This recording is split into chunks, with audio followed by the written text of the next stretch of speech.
Credit or debit? Scammers are cashing in, stealing your money, and you don't realize until it's already gone. They grabbed our credit card number. Carl Toohey had hundreds of dollars stolen. Probably close to $500, $600, $700. In one case, it was last January after his wife, on her way home from work, used a gas pump at Scapoletti's in Lockport with a secretly installed skimmer. We opened up our canister on pump number 1, and sure enough, there was a credit card skimmer installed right into the pump. Sam Scapoletti, the gas station owner, says these scammers actually opened the pump with a makeshift key and installed the skimmer on the inside. We have safety seals now on the pump. We didn't have them before. He apologized on Facebook. Believe me, I felt terrible. I had my own family members that got their credit cards skimmed from this. The I-Team has learned some of the people related to this breach have been arrested, but that's of little consolation for the owner of this generations-old family business. I think it's a much larger group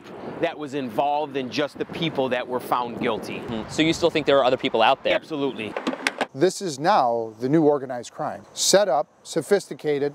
There's a hierarchy and all. State police investigators Ron Wilson and John Spiro say this is the skimmer, low-level scammers installed, compromising a slew of credit cards at Scapoletti's. They would send groups of people in to actually put these in where the camera wasn't visible. These scammers are moving in teams of 4, but it's really hard for police to catch them because they're here today, but gone tomorrow. These guys are low man on the totem pole. One team is setting up the skimmers, the other is lurking in the distance, collecting those credit card numbers via Bluetooth technology. They're covertly sending the money up the hierarchy until the guy at the top collects his bounty. What's the likelihood of catching the El Chapo of an organization like this?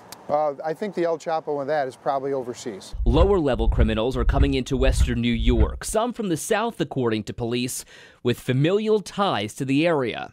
They know who they're targeting.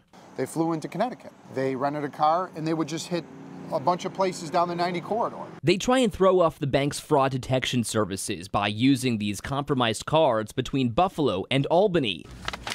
Through evidence collected, Cheektowaga police, working their own separate credit card cases, have discovered just how crooks are using your stolen information to get your money. The stolen information just re-encoded on a cloned blank card.